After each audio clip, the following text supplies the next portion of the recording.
Ја следите емисијава Македонски корени од Сиднеј со вашите домакини Јони Бети Треновски.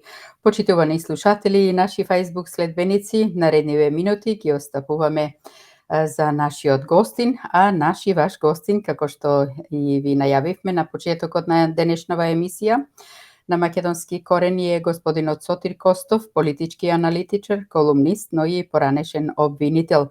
Време е да го поканиме господинот Костов да ни се придружи во студиово на Македонски корени. Се надеваме дека нема да имаме проблем со видеолинкот.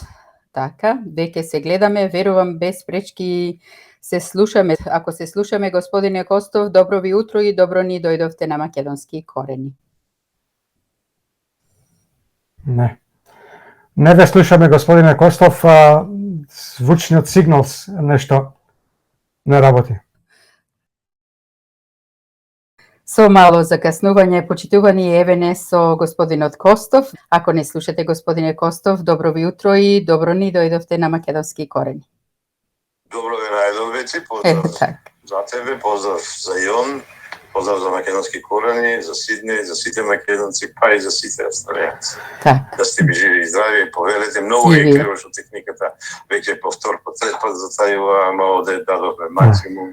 И тоа е тоа. Добро ви утро, господине Костов. Ви благодариме што овој пат не удостоивте нас, но пред се нашите гледачи и слушатели. Се надеваме дека ќе го задржиме вниманието на сите. Вака ве гледаат и ние и другите на малку невообичен начин на Македонски корени, меѓутоа сепак ете успеавме не само да ве слушаме и да ве гледаме, не преку она што ние го работиме, меѓутоа се надеваме дека се ќе биде во ред. Хајде да се надеваме. Надежда последна умира. Така. Повелете. Како ќе ја прокоментирате драмолетката во јавното обвинителство? Што се случува таму? Дали има вистински мотиви за сето она кое е поврзано со суспензијата на шефицата на јавното обвинителство Вилма Русовска, ако ги има кои се, или тоа е измислено сценарио за оттргнување на вниманието на македонската јавност од вистинските проблеми со кои се соочува Македонија како последица на последниот прифатен така наречен француски предлог и едностраната изјава од македонската страна поврзана со македонскиот јазик. Дали ќе се дознае каков криминал има направено оваа ненародна власт? Во секој случај ќе се дознае каков криминал е направен, само прашање на време. Сосема се го право што го потребуваш поемот драмолетка. Инако да ти кажам, не е тоа оттргнување, значи дефокусирање. Јас пред 3 години напишав една колумна, Империјата го враќа ударот, Лапровија, и го објаснив она што италијанската мафија од 70-тите, касни 70-ти, рани 80-ти години, за жал, после толку години тоа нам не се случува.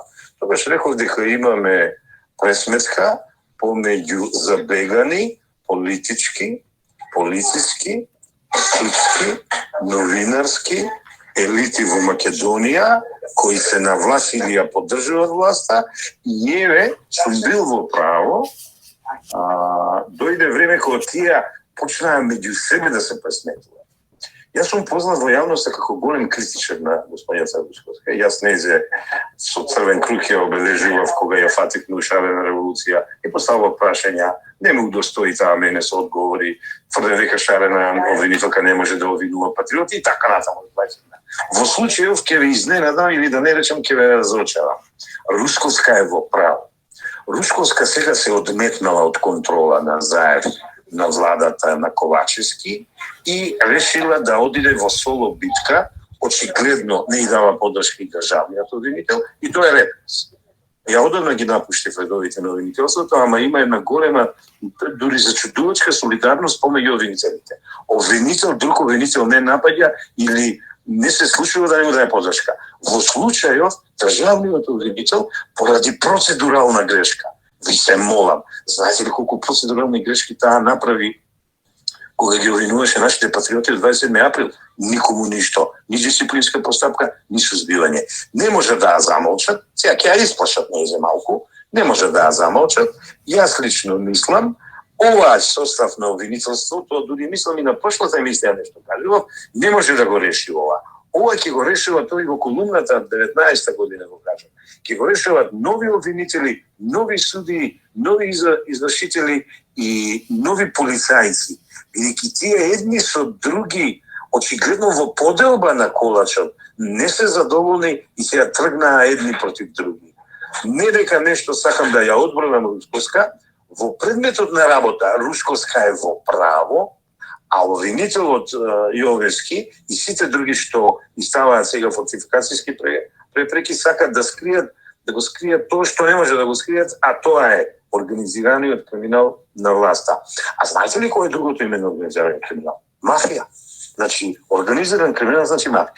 Така да сосема си во право кој е дека ова е драмолетка, таа драмолетка се надам што поскоро ќе заврши. Јас се сомневам дека таа ќе биде вратена со сите ингеренции во службата, или пак ќе биде вратена претходно дисциплинирана. Авторитетот и на Рушковска веќе е паднат, не може она само да си го подигне авторитетот, закасни, јас би рекол. Она ги испушти големите предмети, каде што направи една нова категорија затворски туризам. Срамота ми се мола. Така да, пресметката предстои, но јас се надевам во млади. Знаете ли колку има способни обвинители, маргинализирани, сакате во основно обвинителство скопско, сакате во основно за организиран криминал, сакате во државното јавно обвинителство и добидо мишка ја чекат својата шанса да дојдат на сцена и честно, отворено, професионално да се борат против организираниот криминал. Така, во јавноста недоразјаснета остана и одлуката на владата за разрешување на директорите на финансиската полиција и на државното правообранителство околу овие лица се појави неколку различни информации, поврзано со незаконско работење, меѓусебно поднесување на кривични пријави, а владата на јавноста и соопшти дека се работело за лични причини за оставките. Дали имате можеби некои информации за причините поврзани со нивните оставки? Дали поврзаноста со корупцијата е причината за нивната смена? Што е вистина во сето ова? Видите да кажам, за финансиската полиција имам информации и сум гледал документи, ама ќе оставам медиумот што ги има да ги дообјасни, а тоа е информација.мк. Само ќе ви кажам, финансиската полиција се дави во криминал. Значи, затоа јас давам поддршка еден вид на Русковска, да побараш ти 250 предмети. Тоа значи дека имаш индиции, значи прво водиме со индиции, имаш индиции дека таа служба не си ја врши работата. Како медиум, знам дека Infomax.mk има докази дека се работи за голем, крупен криминал што финансиската полиција со тек на време ја направила. Само на едно ќе ве подсетам. Боки 13 и рекет. 2 пати му е правена контрола и на телевизијата, и на тоа негово тамо граѓанско здружение. 2 пати предметите се криени во фиоки. Да не споменувам други, има луѓе што работат истражувачко новинарство на таа тема, не сум вклучен ја во тоа и вете тие тоа да го објават. Државното правобранителство, ова му е, мислам, така поединечен случај на овој човек, немам доволно информации, но пазете, се работи за грешки направени во предмет каде што е тежок, сега помогнете ми, 21 милион евра или 17 милиона. И вие да не се искоординирате со обвинителство, со судство и државно правобранителство, знаете, улога да ходи на државното правобранителство, да го брани интересот и имотот на државата. Не го одбраниле, па видијам, ниту ти си крив, ниту ја, ама очигледно могуче е да не прогласат нас криви, за да тие се оправдат. Така да, немам информации за нив, ама и таму нешто има очигледно, а финансовата полиција одамна, многу одамна, таа што има правено бели во Струга и Струшко, во Тетово и Тетовско, во Чај, ево по општини ќе ви кажам, крокодили се тоа и ќе излезат многу скоро од таа криминална баруштина на Виделина и ќе видите дека сепак Русковска била прави, пазите, ја да бе обвинител. Ја 88 и 7 и 9 притворав големи директори на Истокот, Кочани и Виница и соседните општини. А камо ли сега ја овој директор на финансска полиција ќе го притворам? Кој што сака дека ми прави, ја ќе го притворам, он мене да не ми смета, јас да дојдам до доказите, ќе се ги приберам ја доказите, после би го пуштил, да ви кажам. А они што направија, не за ја суспендира, ја оддалечија од доказите и видите сега, финансовата полиција немала на кого да достави, не е тачно. Си постои државна институција, а тоа е основно обвинителство за гонење на организиран криминал. Вие ќе адресирате таму кој ќе го отвори прикот, не се знае. За миличката на Рушковска може Јовески со посебна ингеренција да дојде да го отвори така натаму. Кого они лажат? Видите, не пиеме мастило ние. Така да криминалот излегува. Ова малку ме подсетува на она вистината е како шило. Еден наш премиер ја кажуваше и капта так излезе. Повели он. Господине Костов, пред недела дена Македонското министерство за надворешни работи го објави билатералниот протокол, но од 2019 година, барем према зборовите на министерот за надворешни работи господинот Бујар Османи. Одредени бугарски политичари и историчари веднаш прогласија историски триумфализам и голема победа на бугарскиот историски наратив, додавајќи дека така ќе продолжило и во иднина. Од друга страна, пак шефот на македонската дипломатија, господинот Бујар Османи, го демантираше сето тоа, велејќи дека во Бугарија немало чувство на триумфализам, туку тоа било една мала маргинална група на историчари. Какви се вашите сознанија, господине Костов, ако навистина билатералниот протокол кој го објавиле било 2019 година, тогаш зошто се чекаше 3 години за да се објави истиот? Видите, ви кажам, бети, мене ова ми е рак рана. Се што зборевме пред... Но стари кога се подпишуваше договорот, испадна дека таа една мала група сме биле во право и сега не знам, се јавуваат дрвени адвокати на ѓавор, не предупредуваат, ни кажуваат, вакате, овате, она. Не, видите, ви кажам, битката сега за сега ја изгубив. Тој триумфализам на бугарите е сосема на место. Тие победија барем во оваа битка. Јас вака ви го поставил наопачки прашањето. Што ќе беше ако пред 3 години овој срамен протокол, беден, јаден, национално продавство е тоа за мене, одродништво е, сакаш од историчарите, сакаш од МНР, сакаш од владата, се објавеше. Сега зборам хипотетички. Значи, тогаш немаше да имаме ние вето од Бугарија. Еве ја победата нивна. Значи, ова не е лажен триумфализам.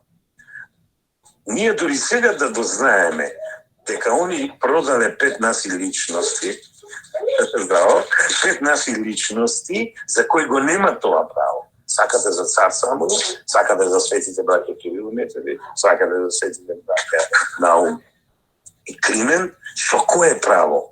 Каде, покажете ми го документот каде ти имат право да договорат тоа што го договориле. И сега никој не примети еден член на комисија кој веќе не е, си даде оставка, Литовски, кој му ги пратам колумните, има добри ставови, има убаво размислување, се јави после толку време да го оправда протоколот. Знаете зашто?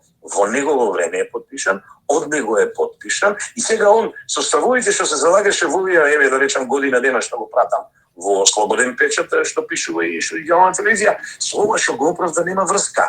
Му го гледав говорот на телото, му го гледав бојата на гласот, се потеше и го правдаше протоколот. Каде е сега Димитров да излезе? Тој го подпишал, а тој се правеше патриот, ние сме национални предавници, а тој за 3-4 месеца голем патриот, тој се грижил за Македонија. Тој не издал, значи да се разбериме. Ова е предавство, а знаете што ме радува? Ме радува што немат со кого они да го делат тој триумфализам, а предавството нашите. Гледайте што се случи. Се случи да се обедини целата историска фела, тоест фелата на историчари, минус овие 6-7. Ама гледате и во комисијата има несогласувања. Пред некој месец даде оставка еден член, предходно пред година или не знам кога даде уште еден член, мислам конечно на Литовски. Значи и моите информации кажуваат дека таму има големи битки, за жал победува крилото на Заев.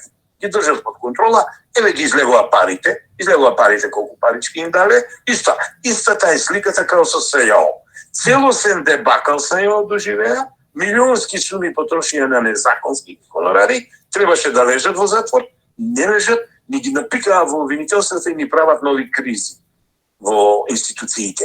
Истото се случува со историчарите, само што од струката се засрамени и отфрлени, од јазичарите кои се организирани се отфрлени, од сите македонски институции, ако сакате, значи УКИМ, нашата црква православна, значи, ако сакате и Македонска академија на науките, за која нема високо мислење, ама едни од академик сега има друштво 9-10 академици. Полека се зголемува бројката на тие што ја бранат македонската кауза. Ја не гледам кој ги поддржува сем премиерот Османи, значи тој срам од министер, да ви кажам, ја него го нареков дипломатски Дон Жуан и Пинокио, не лажеше, пазите. Години и месеци не лажеше за францускиот предлог. Ја му напишав едно отворено писмо на Макрон, му кажав, не сакам сега да се повторувам, и испадна дека апсолутно сме ние залажувани, манипулирани. Еве се покаже дека они пред 3 години ние скроиле капата.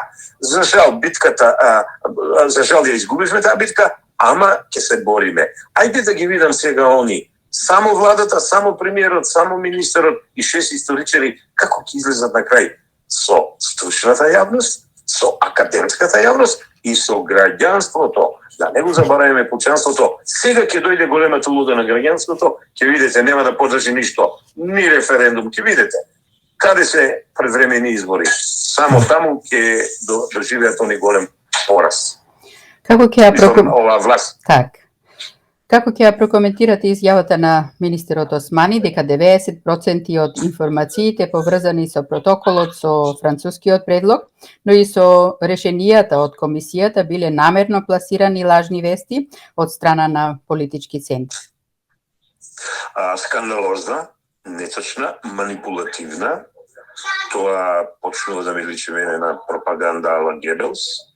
И само да ве подсетам, БГ-нет право ни кажуваше, нешто кабинетот Макрон, па самиот Макрон, и ние на лаживче ги добивавме информациите, кои за жал се покажаа точни. Значи, не е точно дека некој сега, дека сме тие ние, што сме против дека манипулираме. Не. Ги добивме ние и предвреме вистинските информации и се потврдија со објавувањето на овој протокол. Сега знаете што е актуелно. Сега нас не прогласуваат за говорници на омраза, проруски настроени, нема што да кажат, и прават листа. Ево, мојата маленкост се наоѓа на таа листа, 10 медиуми ми се недостапни мене известно време, и дури мене мој човек ми кажува од Бугарија дека за кратко време таа листа ќе била објавена, каде што се наоѓам ја и сега, да не ги кажувам медиумите, да не им правам лоша услуга, и тоа ќе било озваничување на луѓето кои ширеле тези информации по ова прашање со бугарите, а во исто време сме биле проруски ориентирани во ова војна што се води неправедна, нехумана и така натаму. Јас едно да ви кажам, Русија се ме споменува само кога зборам за евроазиските обединување и ова интеграции, за кои тврдам дека се 100 пати поголеми од европските интеграции, и мислам дека треба тој пат да го следиме. Ниту некој посебна филство сум покажал кон Русија, иако израстов на руска поезија, на руска проза, на руска култура, и ја не се откажувам од тоа. Придобивките на Западот ги ценам, ги сакам, ваков Запад, ваква Европска унија, со фашизам од Бугарија кон Македонија, со негирање на македонски интерес, фала, не, мене тоа не ми треба, ќе припочекаме да ќе најдеме некоја друга асоциација, а имајќи го предвид па дека оваа асоциација веќе као бивша Југославија се распаѓа. Видете што и се случува на ЕУ со Чешка, со Полска, со Балтичките земји, а со Унгарија и да не зборам. Така да, Османи си останува лажго и они беци да знаете, и срам на македонската дипломатија. Извештајот за транспарентност на владата покажува дека Министерството за надворешни работи и Министерството за политички систем и односи со заедниците се најнетранспарентни. По се изгледа дека ово извештај за министерот Османи не важи или пак го нема видено. Тој во последниве неколку дена на неколку наврати се испофали дека бил многу транспарентен во однос на разговорите со Бугарија поврзани со протоколот и францускиот предлог. Се согласувате ли со него дека тој бил транспарентен, но и со неговите обвинувања испратени на адреса на опозицијата за некакви сценарии и кампања за неспособна влада, притоа не пропуштајќи да ја обвини за блокада на европскиот процес? Видите да кажа, што се на случајно во причесниците, каде што печатам книги, флаери и овие кампањи што ги водиме, ми дојде во рака еден таков извештај и во право си, а еве сега од тебе слушам и дека е објавен, денови има приватни некои прашања, не сум го тек, дека со мои очи видов кои владени институции се нетранспарентни, па ако сакате и собранието. Апсолутно е неточно тоа што го зборува господинот Османи. Најнетранспарентни се министерства што ти ги посочи и еве ви доказ. Тие ги кријат фирмите, да ми простите на изразот албански, со кои работат, со кои перат пари, на кои им дадат тендери каде што има еден учесник и како ќе бидат транспарентни. Вербално се најтранспарентните. Да, така е, најтранспарентни се. Но суштински се апсолутно нетранспарентни. Сакате прославата за 8 септември, сакате прославата за Илинден, сакате ова што го правија сега со рамковниот договор. Ајде, нека ни дадат отчет, дај да видиме кој колку пари потрошил. Не, тоа се вика ама апсолутна нетранспарентност, а сега види вербално, секој си го фали своето, ама народот гледа, граѓаните веќе не се заспани и така разочарани, да речам, беа во една апатија, а дури да не речем и очеј, полека се будат, а знаете би кажем да се будат. Социјалата е најопасното оружје против власта.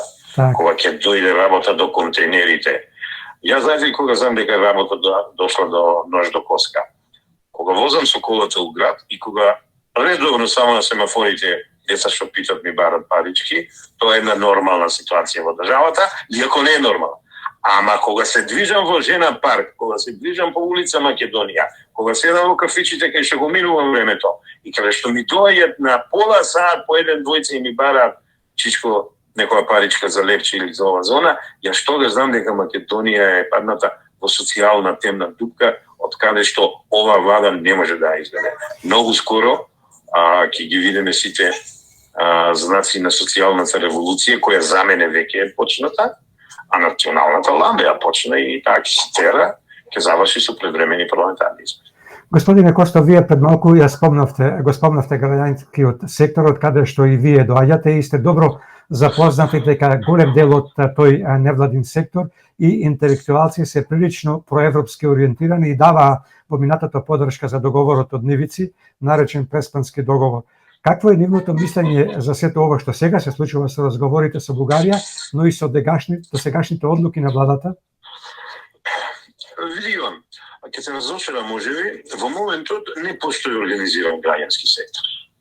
Оној поранешниот шарениот се инфлатира во институциите, е во власта, еден дел остана тама, другиот дел се разочара, излегна од власта, сега е опозиција на власта, ама е не така транспарентен и гласен као ние што сме транспарентни и гласни и едноставно, за жал, немаме организиран граѓански сектор. Се работи нешто, ево можам еден политичар било да каже да ви дадам ексклузивна изјава, ја не го мислам тоа, ама малку се шегувам, работиме нешто, работиме со граѓанскиот сектор во поглед за со идентитетот со бугарите и за она вистинското обединување, ама кога ќе дое време, тоа ќе го објавиме. Инаку гледај, значи се јавија професорите по историја, лингвистите, ама сите фолклористите, да не ги професорите по разните универзитети, па и овие академиците.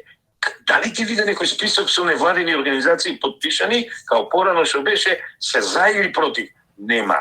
Се уште се крчка таму работава. Знам дека се организираат 2-3 института и 10 невладени организации во позитива да одбранат македонската кауза, тоест македонскиот идентитет, ама за жал, може би нешто согласувате со мене, во моментот немаме организиран граѓански сектор, ама тоа ќе се промени.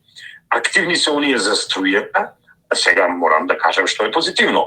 Активни се овие за цената на продуктите на тоа сдружение што се јавува, активни се екологистите, активни се овие што ги за заштита на човековите права и мислам кога ќе дојде до едно обединување на тие граѓанскиот сектор ќе се го заземе местото што го заслужува како трет сектор. Имаме бизнис сектор, имаме власт и граѓански сектор и работите во Македонија ќе дојдат малку на подобро ниво, тој ќе има подобра перспектива за подобар живот, да кажеме, не сите сакаме Македонија да биде пристојно место за живење. За сега мојот коментар е дека ни фали координација и ни фали некој да поведе напред, за да работите тргнат подобро. Така, господине Костов, иако мнозинството знае дека Македонија не ги започна преговорите со Европската Унија, од владата пред се Османи, Ковачевски, Маричич, ја убедува и се уште ја убедуваат македонската јавност дека сме ги започнале преговорите со Европската Унија на ист начин како и Албанија. По ова прашање, но и по прашањето на губењето на идентитетот, министерот за надворешни работи господинот Бујар Османи е со спротивен став од оној на мнозинството македонски народ и македонски граѓани, но и од ставот на опозицијата. Тој вели дека со францускиот предлог и со билатералниот договор не биле загрозени ничиви национални и идентитетски прашања. Дали треба да му веруваме и дали вие му верувате на господинот Османи на она што го изјавува? Дали досега тој... Одавно не им верувам. Так. Ја нив одавно не им верувам. Тоа се срамни бюрократи, сакате дипломати, сакате политичари, кои успеале да дојдат на власт и да узурпирале власта. Одамна јавно им кажат на телевизија дека се забеја на политичка елита. И знаете како, ова се убаво вие што го кажавте, мене ми личи на она приказката маршалци и гусци. Да, тие се маршалци, као да паднале од Марс и ни кажуваат нешто што не е точно, ама за нивна несреќа не сме ние гусци. Значи, ние сме веќе свесни граѓани и гледаме. Ние, барем, јас ќе зборам во моје име, јас сум правник, пред месец и половина отидов во пензија, значи 40 години искуство, јас знам да читам и да толкувам. Сакате спогодби, сакате договори, законски акти и устав. Оваа тројка бескормила што ја посочувате, може да збори што сака. Овој протокол е срамен. Всушност, бети, зошто го крија 3 години? Видите како им се врати бумеранг. Они го крија, чекаа погоден момент, мислеа дека го пуштија и се само тепаа, јас би рекол. Им се врати бумеранг, ги удри по главата, никој не ги поддржува. Знаете ли колков е процентот на луѓе у СДС што не ги? Имаме едно такво истражување. Катастрофално они лошо стојат во својата партија, лошо стојат во коалицијата. 3-4 партии веќе им се бунтуваат, мада и они малку тактизираат, ама добро е. Нека се бунтуваат. Tad ќе дојдат резултатите. А када мојот коментар е срам за нив, ја не памтам вакви дипломати и политичари да застапувале македонски интереси или ако сакате, застапуваат странски интереси, во случајов бугарски, кои се профашистички, ветерот дува некаде малку од запад од север, и на штета на македонските интереси. Па ви се молам, бре, вакви издруженија да се регистрираат, двујцата овие царови, днеска ми мира, ми кажам, Борис и Фердинанд, и никој да не е крив. Ба ќе ги испозатворам, се малку зборувам као обвинител бивши, но има да ги испозатворам, бре. Тоа се фашистички експоненти, ги имам на слики во интернет, во еден файл, со Хитлер се поздравувале. Значи, не може такви луѓе да се фронтмени на регистрирани било какви субјекти во нашата држава, а импутирани, увезени од Бугарија. Не им верувам, народот не им верува, многу скоро јавноста тоа ќе го види и ќе се види дека јас сум во право. Така, Османи вели дека Македонија ги започнала преговорите. Тој од една страна вели дека преговорите отпочнуваат со отварањето на поглавјето 23, а сите знаеме дека за да може да го отвориме оваа поглавје, на Македонија е даден услов, а тоа е да ги вметне бугарите во уставот. Зашто е потребно двотретинско мнозинство, а опозицијата категорично кажа дека за тоа нема да даде согласност. Го имате ли одговорот како тоа Македонија ги започнала преговорите, како што тврди Османи, или покрај тоа што е контрадиктивен во неговите изјави? Уште едно епитет денеска, дипломатски Минхаузен. Вака да ви кажам. Ова прв пат го зборувам, како беше во на Рене Валалот. Слушајте, ова прв пат говори. А никој не го поставува ова прашање. Зошто владата, премиерот Османи и Маричич, пред да и ветат на бугарите, на Макрон и на Европска Унија, не седнаа на маса со Мицкоски, ВМРО и опозицијата, не договорија, не испитаа терен за менување на уставот. Да го тоа направија, да добија или не добија согласност, ја до некаде можам да зборувам за политичари и државници кои ве сакат да ги терат работите. Не го направија тоа. Нема поддршка од опозицијата, за граѓаните да не збориме, нема поддршка од нас, и сега они ветиле нешто. Видете да ви кажам, ја краток дел мојот живот играв карти, покер. Тоа е блефирање, без адут, без аз во раката да имаш. Не можеш ти да му ветиш на твојот соговорник од Софија, од Париз или од Брисел, дека да ќе го сменеш уставот, а јон и ти знаеш дека ти треба двотретинско мнозинство. Во случајот тие го немаат, не обезбедиле разговори за обезбедување, така сега Мицкоски, Флабаро, Апасиев и сите да не ги напоменувам се криви. Не, тие што вака не предале. И сега Ковачевски мене ке ми зборува, граѓаните мора да се свестат опозицијата во интерес на држава. Кој бре интерес? Швајцарско силење ми го направивте уставот и го менува кој како ќе му сака музичка желба да му исполна. Не, значи работава мора да ја поставиме за нив. Наопако, ама за низ како што треба пионирата да ја свртиме. Зошто со опозицијата, со граѓанскиот сектор, ако сакате, па и бизнис секторот, и тие се засегнати, не обезбедиле разговори за поддршка на им, да промена на името. Еве да решиме, иако премногу е минува нашиот избор, треба да се смени. Зошто не го направиле тоа? Сега овие се криви? Не, во никој случај. Иначе да не кажам. По таа основа уставот нема да биде сменет, колку ја имам сенс. Ние никад нема да влеземе во Европска унија, бидејќи нема да го испорачаме условот што ни е наметнат. Ама, како да ви кажам, знаете како, работили не може така некој од дистанца со remote контрол да ги насочува и потоа да кажува дека опозицијата и граѓаните се криви. Не. Крив е тој што ветил нешто нереално. Значи, не е обезбедена поддршка од опозицијата и граѓанскиот сектор и не може сега ти да напаѓаш опозицијата и граѓанскиот сектор дека во работи против интересите на државата. Зошто таа промена на уставот да е во интерес на држава? Напротив, тоа е штетно на интересот на државата, тоа е наметнато бугарите пред се да влезат во уставот. Ја лака да рекол, ајде ние македонците да влеземе во бугарскиот устав, иако не го мислам ова, тогаш да дозволиме бугарите да влезат во Македонија. Ајде прво да влеземе во Европска унија и истовремено да го смениме уставот да ги пуштиме бугарите да влезат. Не, тоа никога нема да ни го дозволат. Значи, наметнати работи во уставното право е диво месо на законодавство. Така. Каков е вашиот став во врска со референдумот кој го заговара ВМРО ДПМНЕ и како би требало да гласи референдумското прашање во случај на евентуален референдум, бидејќи владеачкиот политички врв е на став тоа прашање да било дали сте за влез во Европската унија? Јас сум малку поискусен и од премиерот и од водачот на опозицијата. Ја не влегувам во терен кај што не сум сигурен дека ќе ја добијам утекмицава. Значи ја нема да ти одговорам какво е прашање. Може би ќе си незадоволен. Зошто да мислам за нешто што не сум сигурен дека треба да го направам?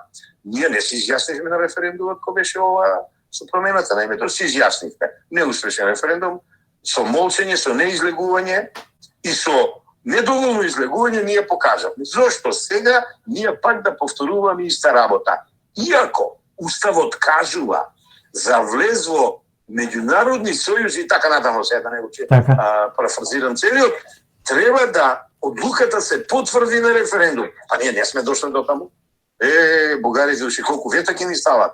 Јас тврдам дека во моментот не треба да се занимаваме со референдум, уште помалку со прашањето како да биде, а прашањето што ти ми го посочуваш или некој го поставил во јавноста е многу убаво прашање да ти кажам. Ја ти тврдам и тоа прашање ќе изгуби на референдумот, бидејќи не ја кажуват вистината. Пред месец дена на Ремежлиум кажав дека 73% веќе не ја поддржуваат Европска унија, не ми верува, мислеа дека кажувам дезинформација, излегнаа едни истражувања малку штимани дека меѓу 55, 56 и 60% веќе народот е разочарен и не поддржува Европска унија. Значи, јон, да бидам јасен, и такво прашање нема да помине на референдумот, македонецот е изигран, македонецот е оставен сам на себе, македонецот му го украдува името, сега сакат идентитетски да го соголат, сакат идентитетска смрт да му направат, и такво прашање сега нема да ти помине. Ама ако се создадат услови, ако ние влеземе во Европска унија, истовремено Това е една позитивна енергија, претворена во синергија меѓу граѓанството, може да помине. Сега, ни случајно, неќе да чујат каква е Европска унија, човече. Каде е мет и млекото што го обеќаше Шекеринска? Каде е бесплатното здравство? Ја знаеш, ја видел оваа аферава што се случи? Експериментални глуси сме биле.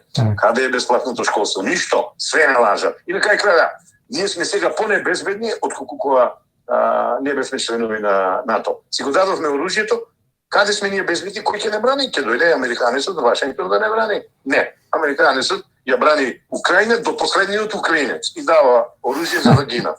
Па не дај Боже тако нешто нам да мисли. Так.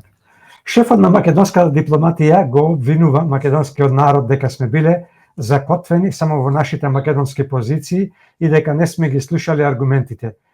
Како пример ги посочи решенијата на Историската комисија, посочувајќи, односно обвинувајќи ги сите оние преку стотина кои со индигнација ги отфрлија решенијата на Историската комисија дека зборувале напамет без никакви аргументи и решенија, а од друга страна ги оправдува сите оние кои го нарекуваат македонскиот народ северно македонски, изјавувајќи дека биле ненамерни грешки. Ваш став за ова, господине Костов?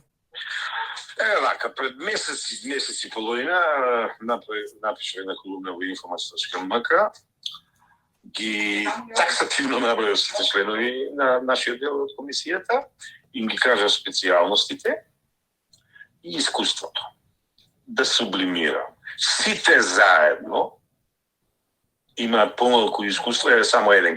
Дали Хрзјанче Преганов, дали Минуски, не е битно кој, и искуство во историја, во пишување историографија, во издавање книги и така натаму.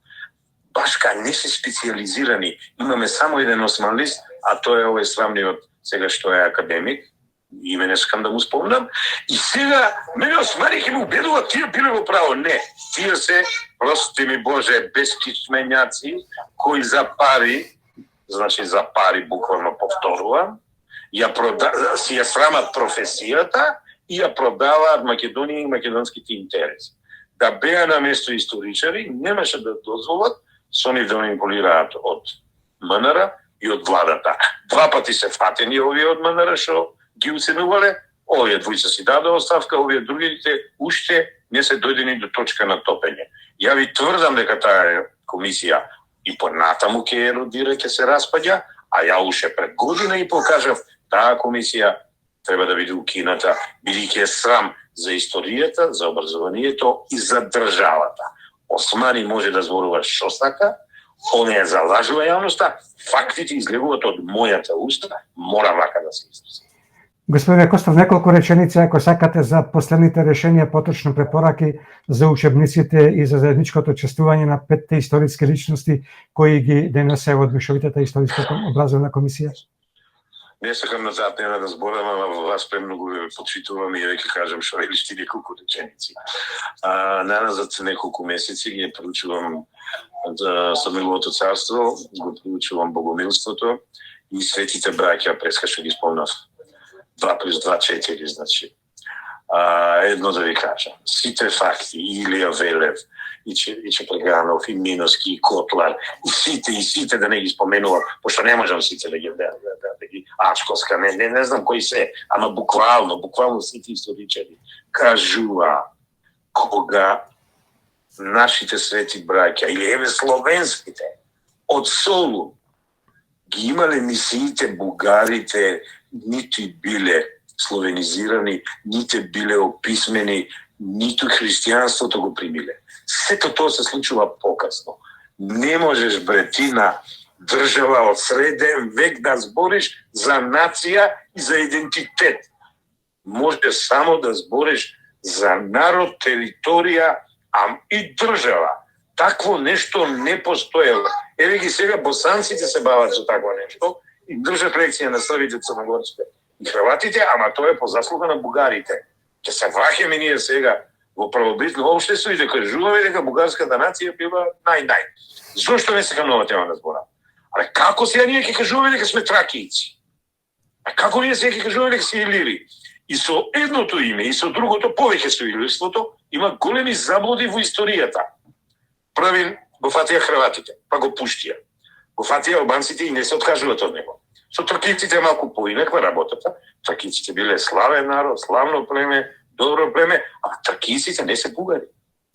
Еден дел од историографијата на Бугарија вели дека ние сме наследници од тркиците. Другите кажуваат сосема друго. Другите си справат споменици и велат дека се турко-татари. Трети велат дека се монголи. И така натаму сега. Пошто ова ќе ми го характеризира, да уопште не се плашам, као говор на омрза и пак ќе ме стават на некои црни списоци. Не зборувам.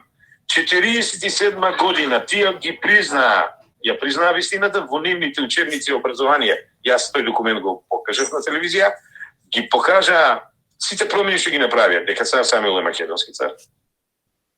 Дека македонското движење во Бугарија се разликува од националното македонско движење во Македонија, дека еве и одредот, најконкретно ќе ви одам, Христо Ботев е составен од македонци и бугари, ама се бореле против бугарскиот фашизам.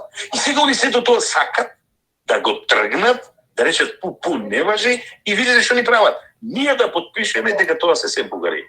Па ако сакаме да се вратиме во 1947 година, ајде да го признаеме. Овие 6-7 луѓе го признаеа, македонската јавност не го признава, струката не го признава, академската цела не го признава и каптат ќе ги победиме. И ја мислам дека сме пред победа. Значи не зборам за скрнавање на образованието, не сакам, моите деца веќе се сите излезени на пат, ама еве ги денес, не знам дали слушате, двата снуха ми се тука. Ја не сакам да ми ги бугаризираат нуците и да учат глупости. То нема да го дозволам, додека дишам и додека мрдам. Така да не сакам да зборам на таа тема, иако доста кажам.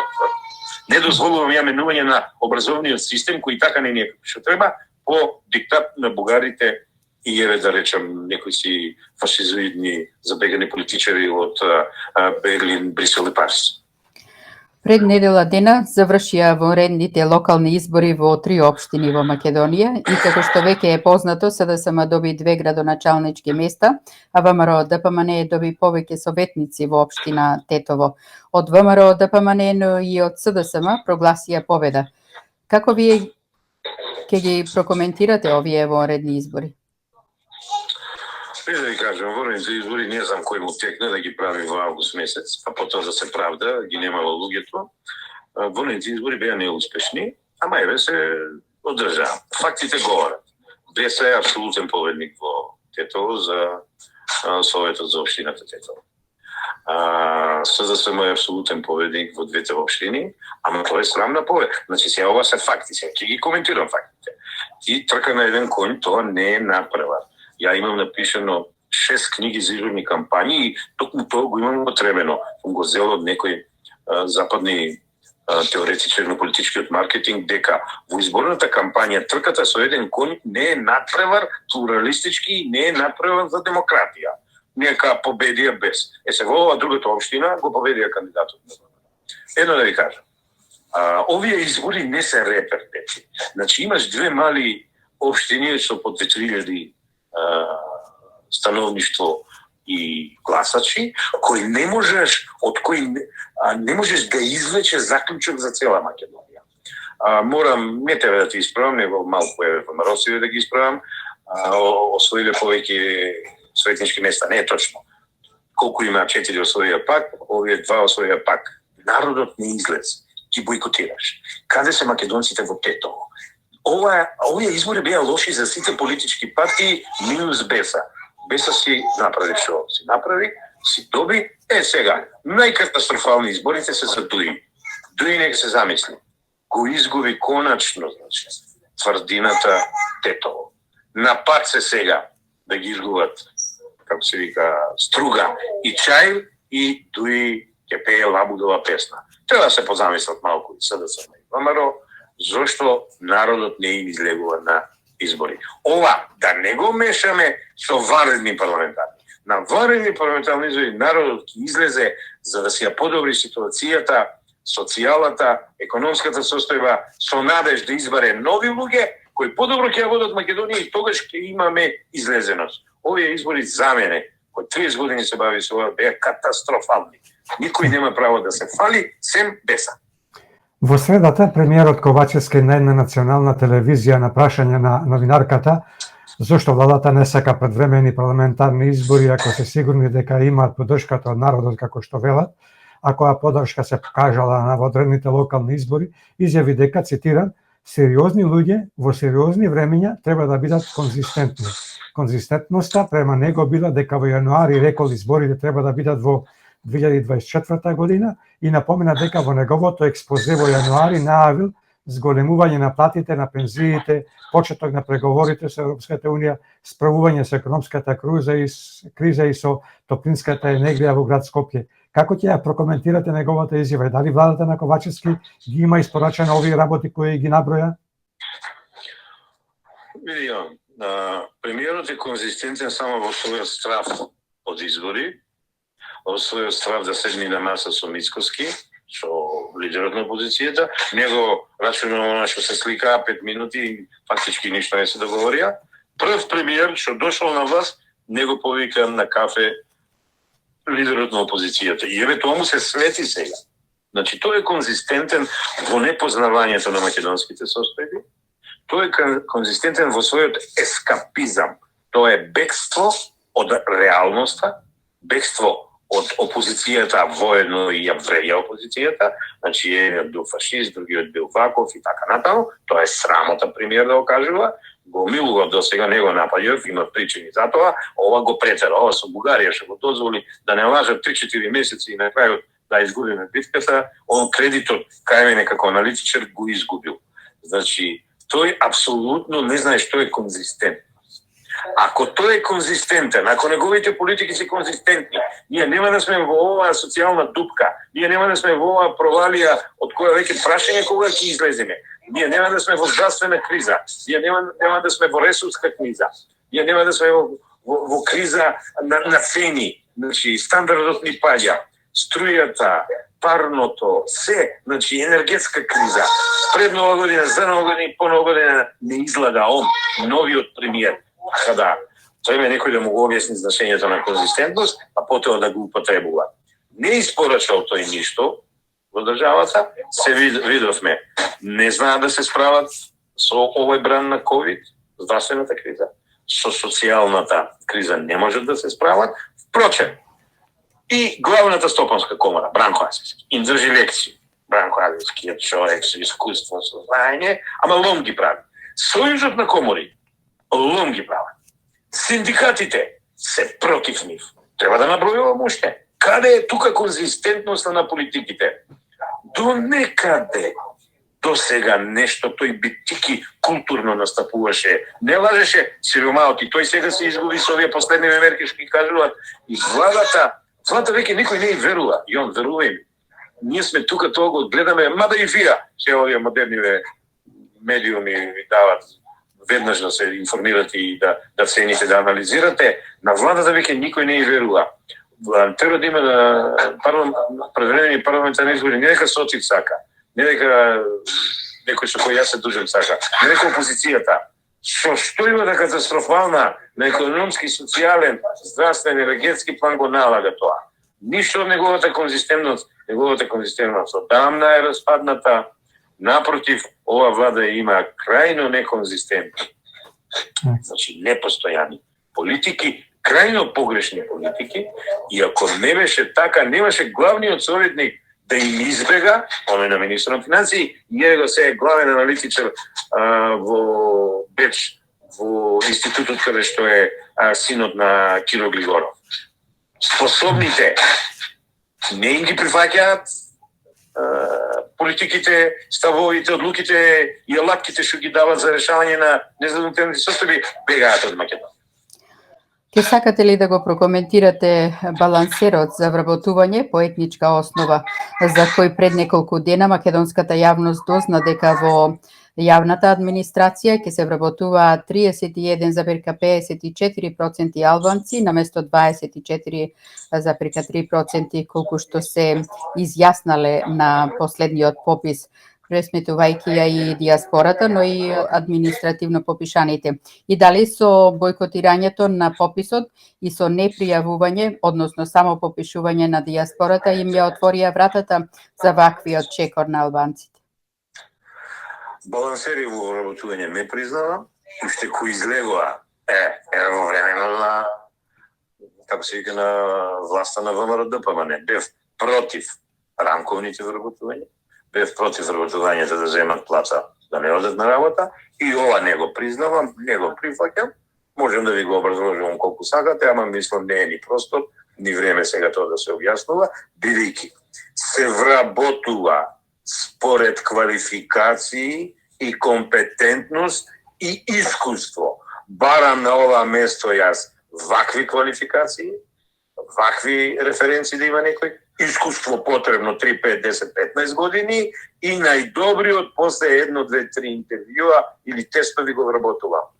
Вакви балансери само штета ни носат и вакви балансери прават психолоз да биде вработен, да речеме, во енергетика, во економски, а економист да биде вработен во здравство, не знам каде. Не, ова е шарада, ова е срамно, а за манипулацијата со процентите не сакам ни да зборувам, бидејќи тие се важни уште од времето на ранковниот договор. Сето она беше игра, сме збореле минатите емисии за пописот, па и тој попис беше игра и манипулација. Не верувам на бројките.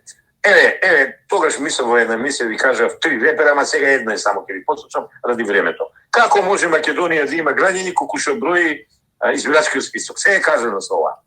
Се е кажано. Дали имаме многу избирачи, дали имаме малку државјани на Република Македонија. Приметете, отворете ги книгите, ќе видите бројката на државјани според последниот попис одговара на бројката на избирачи во единствениот избирачки список. НД се е кажано. Значи нема балансери, лажни проценти не признавам, вработување на младите според способности, дипломи, според сертификати или пак на неискусни според најдобри покажани резултати и одење во приправничка служба и потоа кариера девелопмент и така натаму. Балансери не носи во спротивен правец од оној што значи развој, раст. Така, господине Костов, во 2017 година Албанија под притисок на Бугарија заради заканата дека ќе им го попречи патот кон евроинтеграциите, призна бугарско малцинство кое всушност не постои. Барем такви се нашите информации кои ги добивме од последното интервју со господин Васил Стериовски овде на Македонски корени, а и во досегашните пописи во Албанија нема попишан ниту еден бугарин. Како ќе ја прокоментирате последната изјава дека неколку бугарски здруженија во Албанија побарале од бугарските власти да бидат заштитени бугарите во Албанија? Каде ги пронајдоа тие десетина илјади бугари или исто онамо како и во Македонија во издадените бугарски пасоши? Ова е враќање во 1878 година, кога е изархијата и владата на тогаш кнежество, мислам, беше Бугарија, имам точните, следен пат ќе ви ги дадам сите бројки, колку пари одвоиле за пропаганда во Македонија. Сега се случило нешто, обелодение само 200.000 евра, мала е таа бројка, ја мислам едно 2-3 милиони имат определено за пропагандно да не победат. Тоа и се случува на Албанија. Ама слушајте го Рама. Рама одма им заражи. Рама каков и да е, немам високо мислење за Рама, ама преку својот цинизам, преку својата несериозност знае да замолчи некого и лично мислам на Албанија нема да и се случи тоа што на Македонија се случи. Ама како и да е, бугарите се опасни типови. Тие сега ќе барат бугари во Голобрадо, што да ви кажам, во Мала Преспали. Тоа е опасна работа кога нема своји корени. Кога на едно место во една прилика кажуваш дека си турко, татар во друга тракиец, во трета словен, во четврта велат дека Атлантида била во Бугарија, тамо ја нашла некаде кај Црното море и она. Тоа е тоа, нема своји корени, а ние си го имаме нашиот корен. Се знае нашиот корен, да не отворам таа тема, уште од античка Македонија, кога дошле словените или им ги смениле имињата, пошто има теорија дека словените од секој пат биле тука, ама сега да не отворам таа тема, сепак ние сме луѓе со корени. Никој пат не сме шетале вакви, тоа беше наметната тема, дали сме на Александар Македонски или на словените чеда.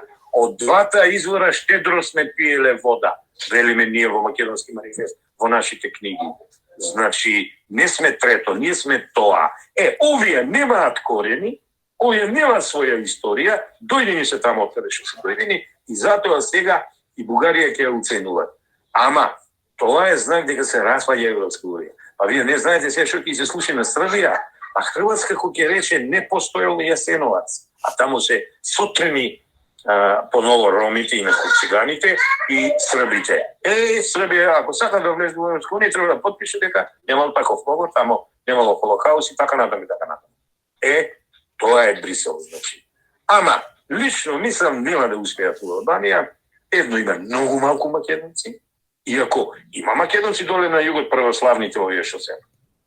Албанци, ама што текна генерации, тие знаете, природно се асимилирани, се нека ми просте Господ, ама природно се асимилирани и едноставно тамо нема да има успех. Овде е битката, каде што сме 2 милиона, оваа битка ако ја добијат, нема македонци во Македонија, ќе има Македонија, нема да има македонци. Не е ова моја изрека, ама е стварно многу вистинита. Значи, ќе нема Македонија во Грција веќе, нема Македонија во Бугарија, нема македонци во Македонија. А што нема македонци во Македонија, нема и во Сидни и во Австралија. Никад да не биде тоа јом. Така да, во Албанија мислам нема многу да фатат корен. Али кај нас е опасно. Кај нас ни го прикна Фердинанд и цар Борис. За Ваншо Михаил некем да зборам. Се изјасним претходно. Катастрофа, фашисти, ние сигурно сме биле на страната на исправна на историјата, на победниците, секој пат сме биле антифашисти, како може ние сега на такви елементи да дозволуваме? Тоа се треба да биде ништено и затвор затворен. Прогонето, да ми прости. Прогонето. Господине Костов, имаме уште неколку минути на располагање и би сакале да ги искористиме повторно околу политиката и околу дел од политичките објекти. Би сакале од вас како политички аналитичар да го слушнеме вашето мислење околу новиот политички субјект, македонски концепт на Петар Богоевски, познат како еден од реформаторите во ВМРО ДПМН за време на владата на Никола Груевски. Каква иднина му предвидувате? Има ли доволно критична маса која би застанала зад нивната програма или ова е уште една од многуте кои мислат дека политиката започнува од денот на нивното појавување? Видите, си кажам, ова е прашање, ама вака ќе бидам искрен до крај. Значи, си ветив дека за македонски концерт ќе зборувам кога прв пат ќе се соочам со него на само вистина, кај да се ближи денот и дека до тогаш нема да се контрам со него, бидејќи некои негови ставови од минатото апсолутно не ги поддржував, дури во мој колумни ги напаѓав. Ама вака, пошто јас сум редовен гостин во македонски корени, вие мене ме цените, а ретко мене само македонско радио, само вистина и вие. Добро, Информакс не го споменувам, бидејќи на еден начин како надворешен соработник сум дел од Информакс, само вие ме почитувате. Вака да ви кажам. Македонски концепт се покажа на последните избори колку може да привлече за почеток. Недоволно. Некаде околу 2000 гласа и македонски концепт малку нереално зборува, како беше Богоевски. Но македонски концепт доживува една трансформација. Најпрво имаше некои нитки што не ми се билисува бугарски во тој концепт, бидејќи имаше и некои врски со Бугарија. Потоа тоа се трансформира, да видите како јас следам моите тетрадки логички тефтери како пишува. Потоа се трансформира антисрбство кај него видов, а Србија ломија правеше и за се не биле криви србите, не бугарите. Кога види и од тоа нема корис, зазеде малку, него многу подобра позиција, зборува за Македонија, апла све напаѓа бугарско и се што е антимакедонско, без разлика од каде доаѓа. Албанија, Грција, Србија не е битно. Брисел, Берлин и така натаму. Сега, ме плаши ова непостојаност негова, дека граѓаните ја препознават и не му дават поддршка. Како реформатор не сакам да зборам за него, се му беше дозволено. Се. Не направи ништо и се уште ја напаѓа ВМРО ДПМН. Видите, ја не согласувам со некои ставови на ВМРО ДПМН. Сте ме виделе мене да вреѓам да напаѓам него партијата Мисковски раководството? Не. Само кажам не согласувам. Тој имаше канцеларија на подсекретар така нешто, лично има виде на канцеларијата во Белата куќа, така да кажам. Му беше дадено да работи на статутот, работеше на другите акти, реформираше, а ова ВМРО и делумно и негово дело. Значи, делот од реформистичкиот период му е неуспешен. Македонски концепт неуспешен старт, многу, ја би рекол, митарења македонскиот народ тој збор го има за трансформациите неприродни, иако сега доаѓаме на позиција која е македонска и која може вреди да разговараме, ама кога ќе се сретнеме со него, моите главни адути како на политичар, како што на другите што ми го кажувал тоа во очи, сакам и нему да му го кажам, сепак ова е доволно. Да, се прочисти таа партија, застапува македонски интереси, ама многу опашки од минатото има и не знам како ќе се спаси тоа. Вчера вечер сакувам се најдобро. Така, вчера вечер на македонски партии. Вчера вечер големата партија да коалицира и да не биде уценувана од албански партии. Така. Вчера вечер имавме можност да погледнеме некои од последните изјави на господинот Богоевски. Ме заинтересира неговата изјава, цитирам: "Особено сум горд што буквално не должиме на никому ништо, ниту сме земале пари од мафијата, од олигарсите или од политичките партии да регистрираме партијата, ниту сме земале подписи за тоа. Граѓаните сами се подпишаа и граѓаните помогнаа и сами платија по нотарите за регистрација на партијата." Ова негова изјава ме потсети на една народна поговорка или изрека која гласи: "Сам пред време си ја ишка мувата од капата." Го велам ова бидејќи тој всушност одговори на непоставено прашање. Господине Коставски, како е можно граѓаните сами да се потпишуваат за нешто ако он никој не побарал да го стави подписот? Дали господинот Богоев од старт ја утна работата, ако прилог на ово оди и неговата изјава со која ги нападна помалите партии, нарекувајќи ги Пајтон партии, формирани од големите партии, кои од нив зеле пари за регистрација, но и подписи за регистрација на политичката партија? Ај вака сега, многу убаво ме поставаш прашање, убаво си го фатил, иако вчера или завчера му беше тој настав, во целина не му беше лош. Ама гледај сега он како манипулира. Значи да те подсетам, на последните парламентарни избори не можеше да собере како иницијатива 1000 подписи, он настапуваше под името на друга партија, во моментот не може да се сетам, во следна прилика ќе ти кажам. Значи, тоа што го користеше Стерче со Српската партија, така и Богоевски направи. И поради такво митарење не му дадоа гласови. Сега што сака да ни каже? Наводно дека се регистрирали, ја ова ќе го проверам. Ја одмah тап по регистарот ќе се јавам, утре задутре ќе проверам дали е регистриран. Ако, ја му посакувам нека е регистриран. Ама ти си сосема во право. А што одговараш на прашање што не сум ти го поставил? Он имаше некои врски со Бугарија, ама сега ја немам информации, немам докази, па да бидеме искрени, не е он во фокусот на моето интересирање и ја тоа не можам да го напаѓам човекот без основа. Ама, немој он да зборува за Пајтон партии, тоа е мој израз во моите учебници за изборни кампањи. Значи, јас сум кажал, двосет, тросет и Пајтон партии, за жал неговата партија влегува во тоа. Немој он да ги напаѓа другите партии. Он со своите минорни гласови на овие последни избори, зашто не се кандидираше на локални избори нешто значено? Зашто не постигна како левица советници толку да освои? И така натаму. Некоректно е колегите да си ги напаѓаш, а утре треба да соработуваш. Тоа е што можат политичарите млади да го сванат, а ние старите вуци аналитичари го знаеме. Конкурентот не го гледај како непријател. Гледај го како иден соработник, критикувај го за негативностите, молчи со она што е добар, бидејќи тебе себе да се пофалиш. Тоа е мој совет на тие политичари. А он зборува за Пајтон партии, извини, неговата партија е Пајтон партија, ќе проверам дали е регистрирана. Бидејќи еден друг мој соработник во приватниот живот 3 години не лажеше дека регистрирал партија, се јави, провери, видов, не е регистрирана. До ден денес, ние го кажуваме името на таа партија, ради колегијалност, до ден денес таа партија не е регистрирана. Така да ќе видиме и тој што направил, иако му посакувам да се ја регистрирал партијата. Господине Костов, и за крај околу признавањето на Македонската православна црква Охридска архиепископија од страна на Синодот на Руската православна црква, каков е вашиот став за оваа одлука? Бети, на крајот, може би најтешкото прашање ми го поставуваш. Мислам за крај нема да можам да ви одговорам, ама ја никој пат не бегам од темите од ова. Ајде нека ни биде тоа мотив за некоја следно слушање, гледање, кога и техниката нема да затаи. Вака, добро е што работата почне да се движи. Добро е што добиваме каква таква, пазете што употребувам, автокефалност. Лошо е што едно кажува од Цариград, Вселенската патриаршија, друго пишува Српската православна црква, трето коментира руската. Нека. Едните, другите, третите не признаа, на пат се сега јудовија другиве, галамат грчката црква и бугарската како ќе ни било името, тоа е наша работа како ќе ни биде името, се знае како може да не биде името, и ја овде многу не би коментирал сега за сега. Ама, не крија. Јас сум во блиски односи со работка со двојца владици, еве и нема да кријам кои се, Адат Ангел и младиот Григори, кои има 2 доктората.